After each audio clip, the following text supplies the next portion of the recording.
Good morning at welcome po dito sa 106.5 XFM Rojas City Capiz. Ako pala si katropang Christine Dayan Ropa. Morning po. Kamusta, Rojas? Hello. Sige. And today, Ma'am Asia, you are proudly representing our beloved country in the upcoming Miss World of Philippines pageant. Siyempre, with the graceful, driven, and passionate about the service. So, how are you feeling right now, Miss Asia? Ano po bang nararamdaman ngayon ni Miss Asia Rose Simpson matapos tanghaling bilang Miss World Philippines?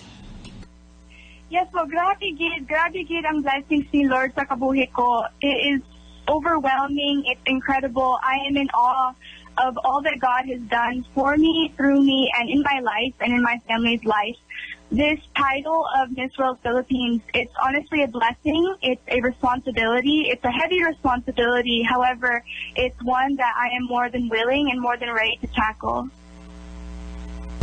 So, can you tell us about your career in pageantry, ma'am? Kailan po ba kayo nagsimula? At what age? Or unang sumabak si Miss Asia sa mga beauty contest before the big stage po? Yes po, nagsimula ako sa pageantry nung 14 pa lang ako with Miss New Mexico Team USA back in, I believe, 2021 or 2022. Yon ang unang-unang ng pageant ko, Miss New Mexico Team USA. At in 2022, I was first runner-up. Then the next year, I went back, and at the age of 15, I won Miss New Mexico Team USA and went on to compete at Miss Team USA International and won Miss Congeniality. However, dito sa Pilipinas, the Miss World Philippines Quezon City at Miss World Philippines ang unang-unang pageant sa Pilipinas po. So, napansin po namin, una mo pong na-mention na parang hiligay nun po yung pagbati mo. May dugong kapis nun po ba si Miss Asia Rose Simpson? Yes po, yung tatay ko. I grew up in Rojas City Capiz. Dito kami nagtira sa Barangay Tangki, Barangay Tisa, sa Baybay, sa Riverville. Really, that's where I grew up. For the first 10 years of my life, I love Rojas City Capiz so much. Wow! Grabe, no? Unexpected, no? Ito, Miss Rose. And thank you po, no? Kasi, syempre, sa pagtanghal bilang Miss World Philippines 2026, hindi mo po nakalimutan ang iyong beloved hometown din po, Miss Asia.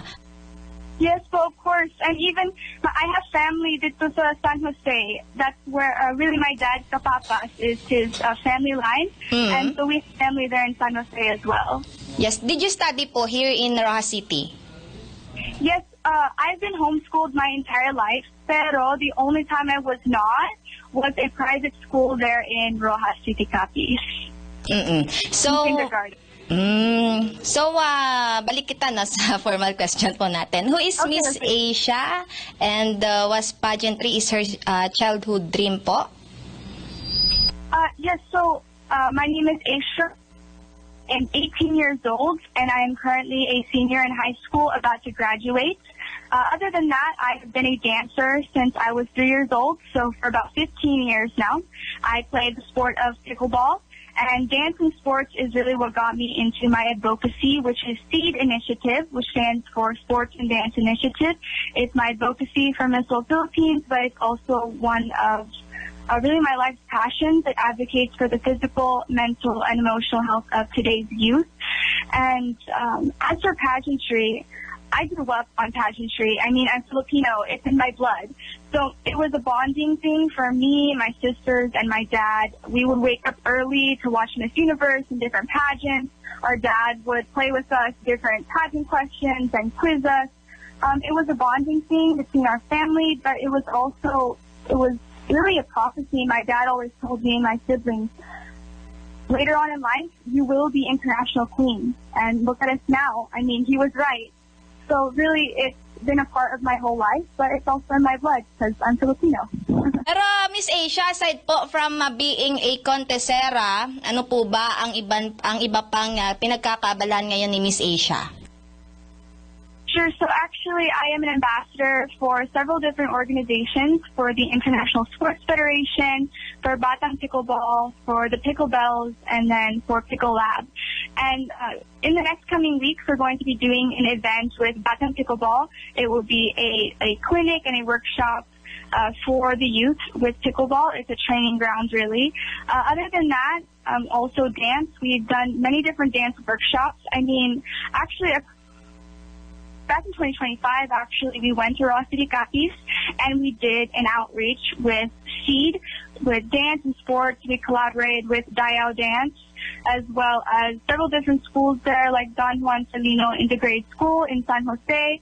And we did a outreach in City Mall in Robinson, and several different schools there as well. So that's really where we've been at, and it's what we hope to continue as well. So ngayon po, ongoing po yung training nyo para sa paparating na pageant po? Yes, of course. So it started out with me and my family. It was really a family business. My mom helped me with question and answer. My dad and my sister helped me with the styling, with the videos and the social media and the passerella. But now, along with my family, we have the Miss World Philippines organization behind us as well. And the training will continue even more intensely now since we're going to international level. May mga katropa po tayo dito, Miss Asia, na nagtatanong, no? O baka pwede nyo po ba daw sagutin po ulit yung naging sagot nyo po about nung Q&A response nyo po sa Miss World Philippines nung nakaraang, kailan nga to? Pwede nyo po ba ulit daw masagot? Or pwede nyo ulit kahit a little bit lang po ng sagot nyo po? Yung final question ko po? Opo. Yeah, sure. So they asked me, has social media hurt or helped our generation? And I said that mental health issues are on the rise. 1 in 7 children experience mental health disorders, and the World Health Organization relays that 80% of adolescents do not meet the required level of activity, which is where SEED initiative comes in. A sports and dance initiative that advocates for the physical, mental, and emotional well-being of today's youth. And while social media can have so many benefits, it helps us to collaborate and promote different businesses and organizations that help us succeed. I also believe that it has become a crutch for our creativity and our social skills. So I think that really we need to use social media responsibly.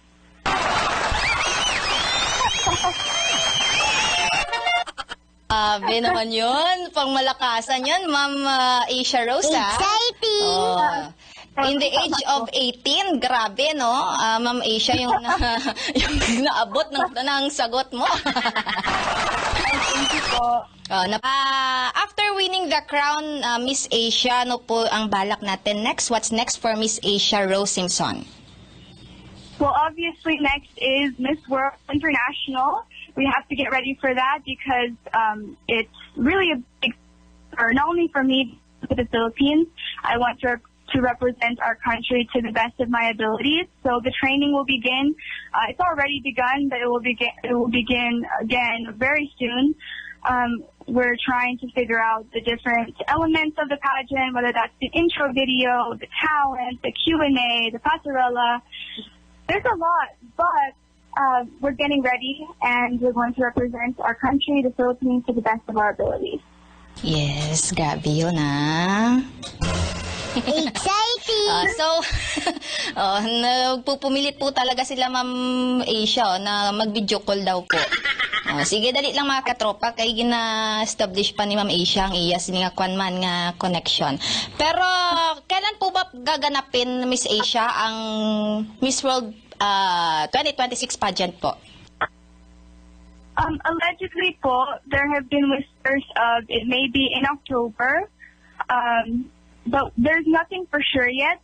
There's no, they haven't given us the information of when or where it will be. So I think that the organization, whenever they're ready, will announce where and when for the public. Sige. So, any message lang, ma'am, Miss Asia, for aspiring women, man, who also dream of joining the pageant and becoming one of those beauty queens also, ma'am? Of course, first and foremost, put God first. Dapat, una-una ang Diyos sa kabuhi mo. Because that's where you will succeed. And really, if you want to succeed to the capacity that God has for you, you have to put Him first. And then after that, try lang ng try, go lang ng go. Start somewhere. If you don't have the resources, if you don't have all the money, if you don't have all the support, just start somewhere. Do not despise small beginnings because we all have to start. So why not start now? If it's your dream, if it's your passion, then go for it. Put God first. And really, one of the girls at the pageant told me after I won, she said, you know, I knew you would win because you have God on your side. And if you have God as a backer, well, then you will succeed. And really, it's a testimony that if you put God first in your life and in your passion, then He will guide you to where He wants you to be, really. So to those who want to become beauty queens, remember that it's a responsibility, that you are going to be a role model and an influence on a public platform. So be ready for that. Make sure that your character is ready for that. And really, just go for it. I believe in you, and I will support you as well. Grabe, no? Message pa lang nakatropang Jason. Pero any message naman, ma'am, to all those who supported you, no, all throughout your journey of becoming Miss World of Philippines? Maraming salamat po sa inyo tanan or lahat tanan na lang kasi Bisaya. But thank you so much. I appreciate you more than you will ever know. And I pray and hope to God that I represent you to the best of my abilities and that I will make you so proud. To God be all the glory. Yeah. Pag-greet daw po ng mga staff ng XFM Rojas. To greet them. Yes, hello po. Thank you so much for this amazing honor. To the radio station, XFM Rojas. Thank you to the station manager, Sir Joven Anisco, to the staff, Zaldi, Miss Kathy, Sir Elmer, Michael, Ira, Neil, Jason, and to you, Miss Tintin.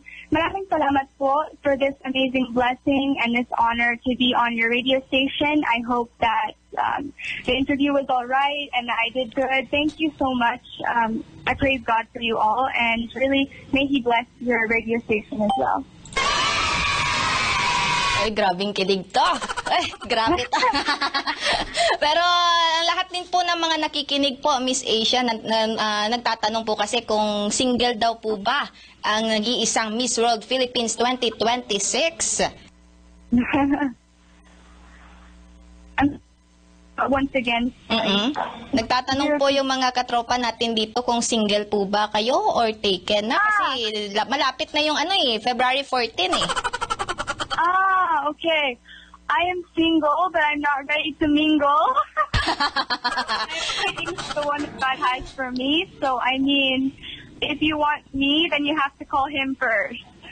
Hi! Maraming nalungkot, Miss Asia, oh. Ay, pasensya na po. Pero, gustong-gusto talaga nila, ma'am, na mag-video call daw po, eh. Pwede po ba, Ma'am Asia?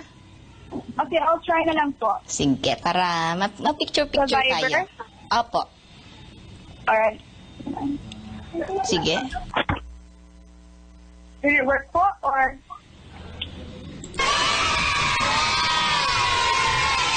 Ay, grabe na to, Miss Asia. Grabe, spoiled niyo po ang mga taga-Rojas dito, ah. Grabe na, ha? Hello, Rojas.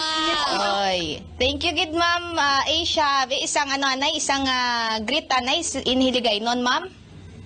Ay, kamusta na kumuda, Rojas? I miss you. I love you.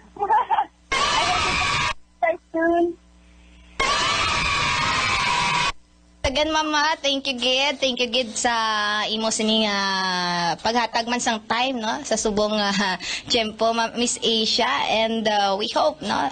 By the way, thank you for sharing your journey and advocacy with us today.